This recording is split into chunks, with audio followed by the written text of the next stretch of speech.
Hey everyone, I'm Rachel McGuire. And I'm Zach Broughton. Welcome back to Titan TV.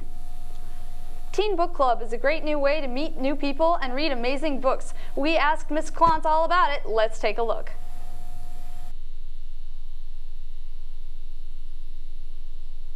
Kids, along with myself, get together every 4 to 5 weeks and talk about books. Books that we love, books that we want to read, books that we want to recommend to other people to read. We eat cookies and we talk books is basically what we do.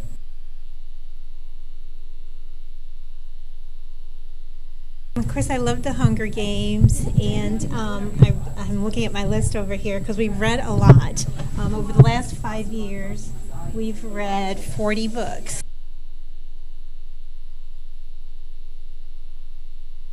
We've read kind of a variety, a little bit of historical fiction, science fiction, graphic novels, dystopian novels, you know, the end of the world kind of thing.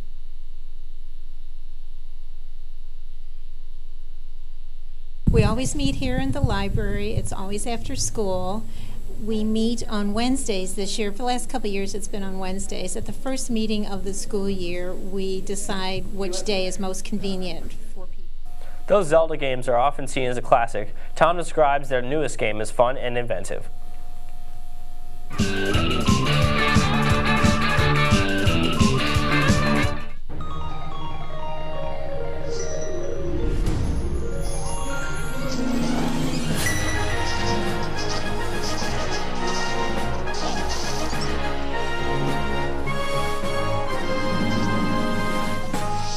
Hey Glenwood, I'm here to review Legend of Zelda: Link Between Worlds for the 3DS. The game basically serves as a reimagining of A Link to the Past on the SNES. The plot concerns Link trying to rescue the 7 sages to defeat the gender-bending Yuga, who traps people in paintings to try to harness their beauty. The game then goes into Lorule, a terrible pun, and also the dark version of Hyrule. Pretty typical for a Zelda game, but the game has a trick up its sleeve with the new painting mechanic. Link can now merge into a wall and move along the wall for a short time. This mechanic has been seen before, namely in Crush for the PSP, but the mechanic still feels fresh due to the new ingenious ways it's used throughout the game. It isn't just a throwaway idea, it's integrated into the whole entire experience. Another addition to the game is Ravio, a person wearing a bunny suit who takes residence in your house. He can let you rent or buy most items in the game. You do lose the items you're renting after you die though, so there is a penalty for death. There are some genuinely challenging puzzles in here, and the game doesn't hold your hand like modern games do. Though there is a hint ghost if you want to be a wimp. The game feels so lively and just feels like it has a heart and soul, unlike another 3DS game from a beloved Nintendo franchise. The theming in this game is perfect. The music is similar to the Link to the Past, but still contains new ideas in them, and the graphics are quite good for 3DS, reminding me of the cell shading for Wind Waker on the GameCube. This game gets 4 creepy androgynous villains out of 5, and also gets the coveted God Tier award, which I didn't just make up on the spot. Go out and play this game right now.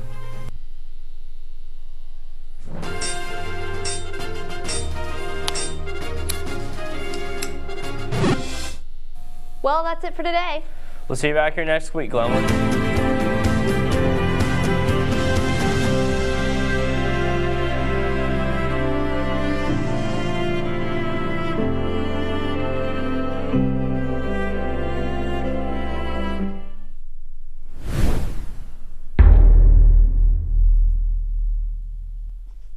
Twin sisters Chris and Cliff Paul set out to unite their fans by creating something everyone could agree on. Having lobbed such ideas as the CP three-legged shorts and a State Farm clipper ship, they finally landed on the perfect answer. The Jordan CP3 ID in Cliff's favorite Argyle. Create your own pair. After all, when it's worn to assist, you know it.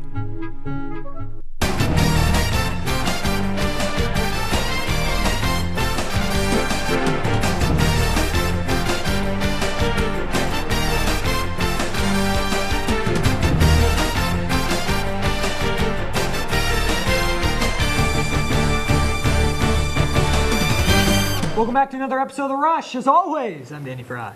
And I'm Sean Bennett. This week we bring you to the court as the boys basketball team took on Taylorville on the road. The Titan Hockey Club battled Champaign as they inch closer towards the postseason. After that, we bring swimming action from the SHG sectional and back on the show with 2 championship semifinal games. The top 3 in weekly debate will return again this week with Gavin Caruso. So let's get this show on the road. Yeah, we are letting Gavin back on since the wrecking ball incident, but in other news, last Friday night, the Glenwood boys basketball team headed to Taylorville trying to spoil the Tornadoes on their senior night. Here now is Titans senior forward Tyler Brown. Tyler, thanks for coming on. No problem, always enjoy it. So Tyler, heading in against the Tornadoes here, you're nearing the end of the season and the Class 3A Taylorville Regionals right around the corner. So what was really sort of like this plan going into the game? Well, we wanted to go in and make a statement, let them know. Well, we already beat them handily once. We wanted to go in, let them know that we're the real deal. And went in there, we played tough defense how we wanted to, got high hands, and let them pass the ball real well. We knew they were going to be energized since it was their senior night and try to take the wind out of their sails early. Yeah, you beat them 51-38 in Jacksonville. Now let's take a look at the highlights, see how the Titans did in Taylorville, Bandy's hometown. The Titans and the Tornadoes. Now, Sean, you know, It was their senior night. And did the Titans really want to spoil that win for them? Yeah, we didn't want to really give them a chance to get going or anything because we knew they were going to come out with energy. They had the old throwback jerseys on. They had all the mixed match numbers and all that stuff. they did. Grant Livingston inside, gets the layup. Ethan Hunt was on fire in the first half, 3 from the left corner. He had 14 points, and Glenwood led 17-7 at the end of the first quarter. It goes to second quarter with Allen. He will steal the ball here and he takes it down the court. And there's a hard foul as he goes down, but he'll come back later in the game and tell you, basketball is just a physical sport. Yeah, it really is. You hate to see guys, especially your superstar like that, go up and come down, land awkwardly, or see him in any pain or grimacing, anything like that. You know, Perry out here, he'll make the 3 to end the first half with the Titans up 30-17 as we move over to the third quarter. And the Titans were pretty much in control the whole game, but you guys definitely played with some more added intensity. Yeah, halftime, coach was pretty pleased with what we did. He wanted us to come out, guard the ball a little bit tougher, prove that we can stop the ball as well as score the ball. Top play right there, Cole Harper dunking for the first time off of the steal. The Titans led 46-23 heading into the fourth quarter. Harper drains a 3. You know, he was really a versatile threat. He had 12 points and 11 rebounds. Yeah, we've been banking on him and Peyton doing a lot of the scoring this year, and like you guys were saying, Ethan came through and scored 14. We've been waiting on that third scoring option to come through, and he finally is starting to bloom. So Taylorville's Livingston tries to get the last-ditch effort there, but you guys were able to cap it off. That's right. Jack Folk made the layup. Not enough. Titans win 58-36. Peyton Allen with 17 points. Jack Folk leading the way for the Tornadoes. And now here's Peyton Allen after the game. I thought we were playing good. We've been on a roll lately, and we brought us tonight defensively and effort-wise, and we just got to keep going. The last game of the Southeast next Friday, and then head into the postseason. We knew they were going to focus on me and Cole, so we had to find other pieces. Other role players had to step up, and Ethan came up big tonight, and he knocked down a lot of shots for us. It was physical, but you know, we got to CSA it every night, and we got to control it, and I think we did a good job. We came out with a good win. We want to be 18-11 heading into that regional, get 2 more wins, get a regional championship, 21 season, and then keep going from there. Back on set here, Tyler, what's the attitude going into tonight's game? It's your last regular season game. It's at Southeast at Scheffler Gymnasium. Now, you guys beat the Spartans, not say surprisingly handily, but you guys just held them, and they tried running plays that you guys just really snuffed out. Well, our main focus is coming out and guarding the ball again really well, how we did the first time. Coach has been preaching about trying to get to that 20-win mark. Right now we're at 17, and it'd be a big win going into the regional to get against Southeast, putting us at 18, get 2 wins in the regional hopefully, and get to 20 wins. Sure, and that'd be the win, you know, to win out now. You guys head to the Taylorville Regional, and you play the winner of Charleston and Rochester, because you guys earned the #1 seed there. Taylorville got the 3, Mattoon got the 2 seed. And then if you guys win Tuesday night, then you would get the championship in Taylorville next Friday night. But you guys are pretty much just, you know, focusing now, though, against Southeast. And they can be a scary team when they get hot. They've sort of switched to a smaller lineup lately. How hard is that to adjust to? Well, the first time we played them, they didn't really try to get too many big guys in the game. They have Henry, obviously, who's and he got shut down to 9 points. Yeah, hopefully we can do the same thing with him and then force their guards to hit shots from the outside. Tyler, thanks for coming on, and good luck tonight and in the push towards regionals. No problem. Have a good one, guys. The regular season basketball finale is tonight for Glenwood at 7:45 at Scheffler Gym against the Southeast Spartans. The Titan hockey team took on the Champaign Chiefs Wednesday night at the Nelson Center, looking to improve on their 2-11 record. Let's go ahead and take a look at these highlights now. Champaign really came out attacking with a very quick pace as Chris Scoggins with the shot attempt. It will be stopped by Glenwood goalie Jake Brandon, and Brandon had to stop 46 attempts from Champaign. They just kept him coming. Here's defenseman Trey Smith. He's a defenseman, but he still puts the puck past Brandon. Champaign took an early 1-0 lead. Clayton Hayes with Glenwood, he has an attempt, but Champaign goalie Rebecca Slezak times it just right and picks up one of her 14 saves of the evening, and Glenwood didn't have much shots on the goal. And the first period as Dylan Grady slashes and takes on another goal for the Champaign Chiefs. Champaign on the attack again. What a pass. Great assist from Logan Hannon to Joel Thompson, who scores. The Chiefs were really able to spread the attack around. Champaign led 4-0 at the end of the first period. Big hole for Glenwood to climb out of as Lanier had a shot here, but not quite. He did score 2 goals from Champaign in the second period, but it wasn't enough to overcome the early deficit as Champaign caps them. Glenwood lost 2-4. Lanier with 2 goals, Thompson 1 goal and 1 assist. The Glenwood hockey squad faces Bloomington tonight at 7 o'clock at the Nelson Center in a makeup game. It's time to take our first commercial break. When we come back, we will bring you swimming sectional highlights and also a look at GBA with Ryan Duncan. The Rush will be right back after these words. Stay tuned.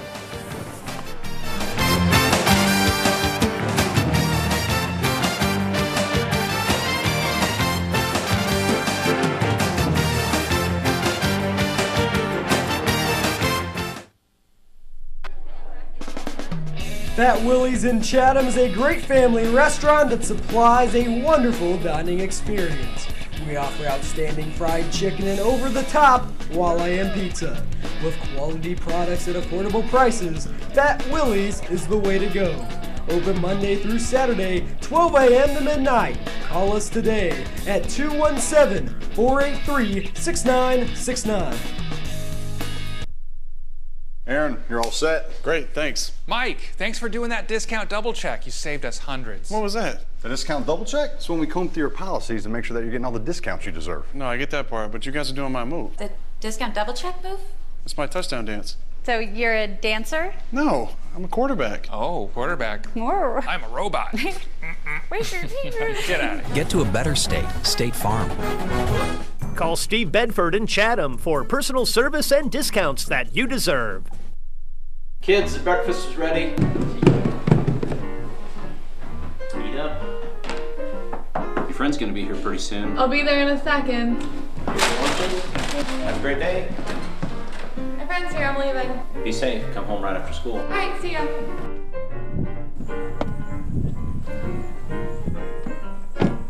Wow, your dads are really looking out for you.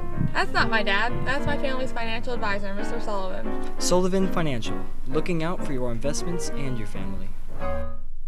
Welcome back to The Rush. Take Glenwood. The Glenwood swimming and diving team were at Eisenhower Pool over the weekend for the SHG sectional, led by swimmers Stuart Home and Sam Childress. Let's go ahead and take a look at these highlights of the SHG swimming sectional. Glenwood starts off strong with the senior Stuart Home. He starts off his sectional performance in the 200 freestyle, one of his best events. Now, the thing about Home is he doesn't really start out really strong, but always turns it on for the last 100 yards. And Home set his Eisenhower Pool record in the 200 free with a time of 1:41.51. Now he looks up and he was very pleased with this time, and he actually won that event. And now Stewart attempted to qualify for state. You can qualify for up to 2 events individually. So he tried for the 100 freestyle, but he was competing against SHG's Ryan Held, who's going to NC State, and Springfield's Brennan Wilkie. Holmes in lane 4 wearing the orange trunks and black cap. And during the final stretch, Held pulls away from Holmes, but Holmes still qualifies for state with a time of 46.83. That's his personal best. He likes that. And here's Sam Childress. Sean? Always excited at home, but Childress, he geared up for the 500 freestyle, which is a real test of endurance. And we pick up in the action in the middle of the race as Childress has a good turn, and then in about the final 25 yards, goes hard and pulls away from Ricky Roberts of Alton. And he scores 4:40. He clocked in at the time. Yeah, in the 500 freestyle time, and he will move on to state. His time was 4:42.13, in case you were wondering as well. And the final SHG won their own sectional, defeating Springfield High by 12 points. Glenwood in third with a score of 141. And now here's some post-meet sound. It was more go out as fast as I could and hang on and see what I got left. And that worked out pretty well for a lot of things. My 200, I had a good finishing 25. The 100, my last 50 was really well. So it was just take it out quick as I could and hang on for dear life. I completely destroyed both my best times, so that was a fantastic feeling looking up at that clock and seeing something lower than I've ever gone before. It was a ton of fun. 200 earlier today, I just missed the cut as well, so just a couple tenths. So that kind of gave me a little bit of motivation to get the 500 faster. I'm thrilled to be going to a state for a 3rd time, and it's kind of cool to be going an event that I haven't done before. Gives people a little different taste of what I can do, but it just really mixes stuff up for me and for other people, and I love going to the meet. The atmosphere is unbelievable. It's really cool experience. You know, I'm just going to try to work really hard this week and maybe cut a little time off next weekend and have fun. Childress and Home are currently up in Evanston for IHSA State today with preliminaries, and then the finals will lead into tomorrow. The GBA season is hitting its final stride with the semifinals last Sunday. Here now as a guest anchor is Glenwood senior Ryan Duncan. Thanks for coming on, Dunk. Always a pleasure. That's right. Let's go into these highlights. Before your game, Dunk, was Team Hobby and Team Layden, even though you number them off in numbers, but this is what we'll decide to call it. Team Layden now only had 4 players the whole game. You guys have had to do that too, Dunk. It's hard. Oh yeah, it's really a challenge. Just obviously to guard 5 guys with only 4 players. You have to play a zone usually, and then there's a lot of weaknesses. So kudos to them for being able to play with only 4. Carter Wilkie was one of those big guys inside. He muscled in for 2, then he stepped back and banked in a triple, Sean. 1 seconds from the first half as Layton puts back his own miss at the buzzer. They score at half, and Hobby led 30-29. It would be a crazy second half, and you never know what can happen in GBA down. Very true. As Eli Day hauls in the rebound, Hobby muscles inside for the 2, and then Zach Petermeyer. Big 3 from the left corner, that tied it, and junior Austin Dirk has really played the role of coach. He did a good job calling it. Hobby with the putback, he's fouled and won, and here for the tie, it's Petermeyer off the backboard, and it's good. At that point, we are tied at 61, and stupid play. Carter Wilkie called a timeout. He throws it out of bounds. Layden gets it underneath the basket. Jacob Edmiston is a hero with the buzzer beater, short mid-range jumper, and Sean, thrilling GBA action, the final. Jacob caps that one off, only 2 points difference. 4 points. Thank you. Hobby, his team finishes off 63-65. Petermeyer with 20 points. Edmiston with 4 points and the game-winning shot. Now, Dunk, you move on over, and you could have had the spectating action there, but then in your game, there really wasn't much excitement. No, not really. I mean, like you said, we only had 4 players for this game, and we were missing one of our best players, Connor Aheron. So it was just really a struggle, and we played hard. And at one point, it was tied in the second half, but McCollum's team, they were just too good for us. And Sean, you were wondering about what's it like, he gets more spectators. Yeah, Sean, weren't you wondering that? Only like one of the few spectators. Like, how was that like, just only being one of the few? Wasn't very loud in the game. It wasn't very loud. It's kind of sad because it was a great game. I think it's kind of an underrated experience. There are a lot of exciting games, and usually they're pretty close. So I think more people should come. All right, Mr. Carmine, let's roll the highlight now with the team Johnston against Team McCollum. Team Johnston was down to just 4 players as well. You talked about some of the adjustments you had to play through that. Rocky Moore's top of the 3. Track star, I saw he signed up to try out for baseball. We'll see what that is. Maybe be a pinch courtesy runner. He'd range a 3 at the top of the key. What a pass here. Brandon James finds Aaron Williams, who gets the shooter's roll there. And Sean, now you got Rocky Morse again inside. A lot of football action. Describe Matt Benitis as a basketball player.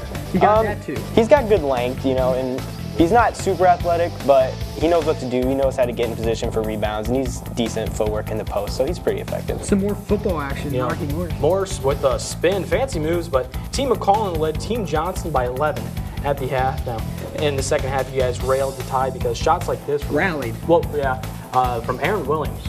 Aaron Williams was on. He got it going, but you know who else got it going? Barry McCollum. Step back. Baseline jumper is good. And then Evian Jackson, he didn't do a whole lot here, but comes up with the steal. Not quite behind the back pass. Benitis runs into Faye, but then McCollum, he got going and hit like 3 straight threes. He got that one to go off of the backboard, and Sean, McCollum ran away. They were too much. McCollum beats them 63-47. McCollum with 30 points and Morse with 13 points. Now, one very important question. Who will win the GBA championship on Sunday? I'm going to put my vote in Team Benitis. Or should I say Team McCollum? McCollum Benitis? Sorry. That was just so good. Really, you think after, because the bracket's all screwed up, because I've had people tell me, well, hey, we were in the consolation bracket, but we have a better record than the other team. So I don't know how they organized it, but isn't it technically the championship right now, Team Layden and Team McCollum? Yes, that's correct. It's just not as organized as it was. We just, took a trip into the darkness there. But he was worried about McCollum. I'm sorry, I didn't get that, Sean. That'll be on the blooper reel. Dunk, you will stay right here and come back on for the debate a little later. Thanks for coming on, Dunk. Thank you. The GBA championship, well, that's all right. The GBA championship is here at GBA. There we go, GHS Sunday at 4 o'clock. Right now, The Rush will take our last commercial break of the day, and when we return, it's top 3 with not Eric Burklow, but Gavin Caruso. He will have the college basketball picks. No, he won't. Nope, maybe he won't, but the debate will be here as well, so stay tuned. Sorry, I forgot to cut that.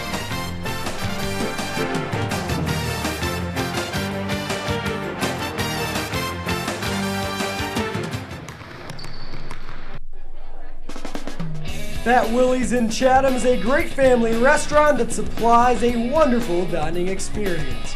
We offer outstanding fried chicken and over-the-top walleye pizza. With quality products at affordable prices, that Willie's is the way to go. Open Monday through Saturday, 12 a.m. to midnight. Call us today at 217-483-6969. Aaron, you're all set? Great, thanks. Mike, thanks for doing that discount double check. You saved us hundreds. What was that? The discount double check? It's when we comb through your policies and make sure that you're getting all the discounts you deserve. No, I get that part, but you guys are doing my move. The discount double check move? It's my touchdown dance. So you're a dancer? No, I'm a quarterback. Oh, quarterback. More. I'm a robot. Get out of here. Get to a better state, State Farm. Call Steve Bedford in Chatham for personal service and discounts that you deserve. Kids, the breakfast is ready. Eat up. Your friend's gonna be here pretty soon. I'll be there in a second. Have a great day. My friend's here, I'm leaving. Be safe. Come home right after school. All right, see ya.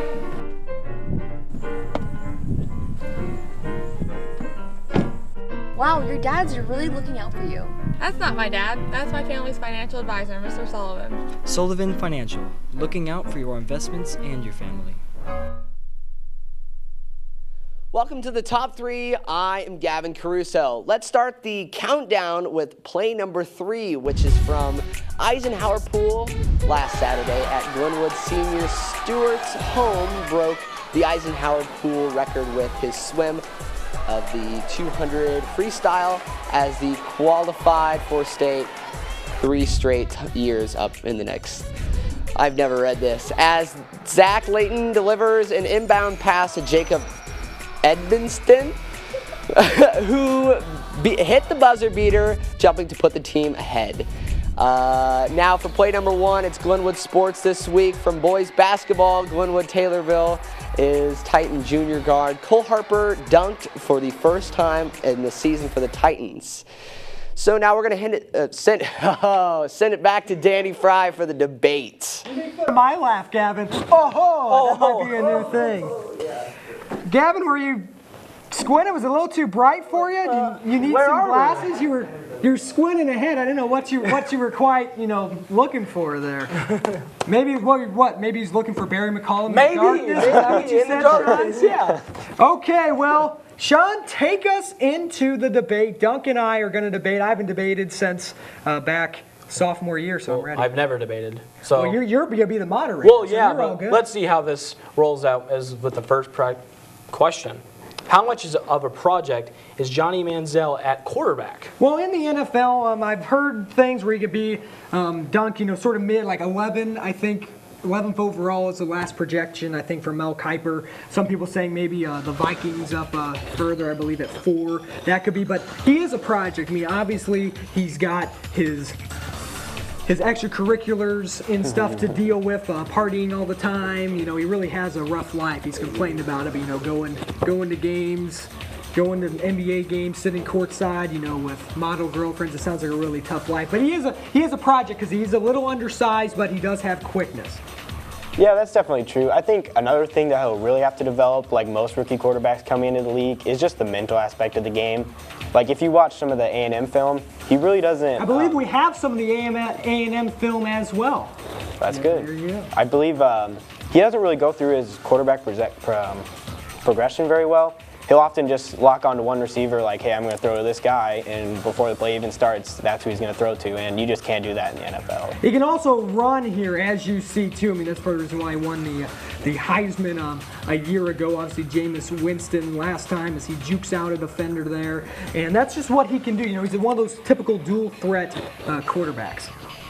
Now, who's Manziel going on for the NFL? Well, we don't know. I mean, you still got the draft. Drafted? You still got the draft. He's projected anywhere from 5th to 15, somewhere in that range.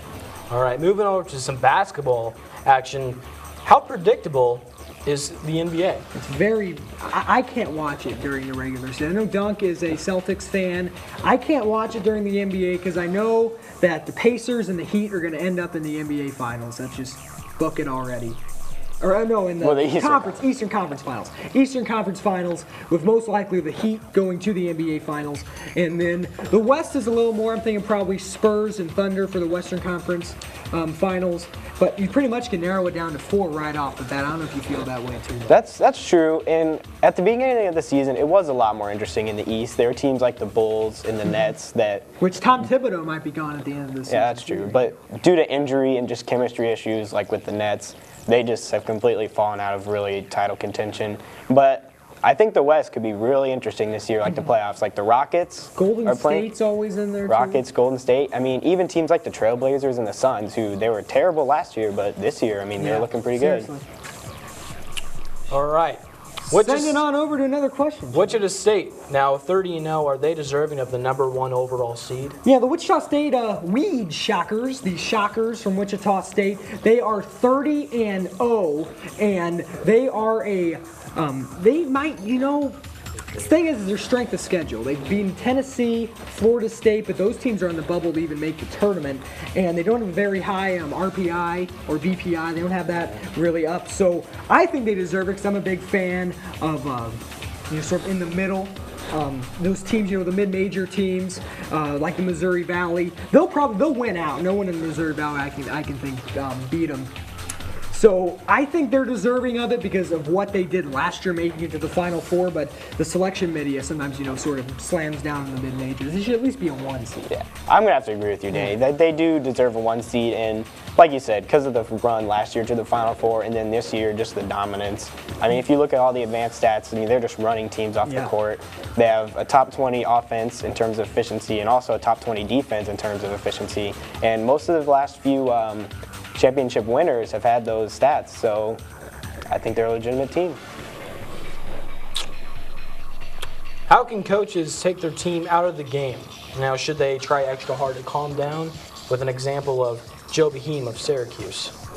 It's not Joe Boeheim. No, but not Joe Jim Boeheim. Boeheim. Oh, I must have read that wrong. Yep, All right, yep, but yep, you did. go ahead. Yep. No, Jim Boeheim of the Syracuse Orange. We have a video of him losing his mind against Duke Dunk. Have you seen that? Oh yeah, I was watching the game. he flips off his jacket. Wish I had my sport coat now I could demonstrate, but I think we got a video of it. Flips it off, and some people have put side by side with him and Michael Jackson. He's just going off on the official here, and it was a close game because what it was is it was a charge call and called on Syracuse. He didn't like it. They ended up giving him 2 T's, sent him out of the game, and they were still in it. There's the charge call, and it was 60-58. Now, Dunk, they could have had a chance to win that game. He essentially took him out. Yeah, I mean, I guess I like his attitude. Like, he really stuck up for his team because he believed that it wasn't a great call. So I guess from a player's perspective, you could look at it as like, oh, he is sticking up for us. But also, if you're going to get a technical that's going to result in free throws and points, then that's not really helping your cause. Yeah, and usually the coach is trying to calm down the player, and in this case, it was the other way around. Well, Dunk, thanks for coming on. Sean, you did a fine job filling in and moderating. I should go into the darkness because that was.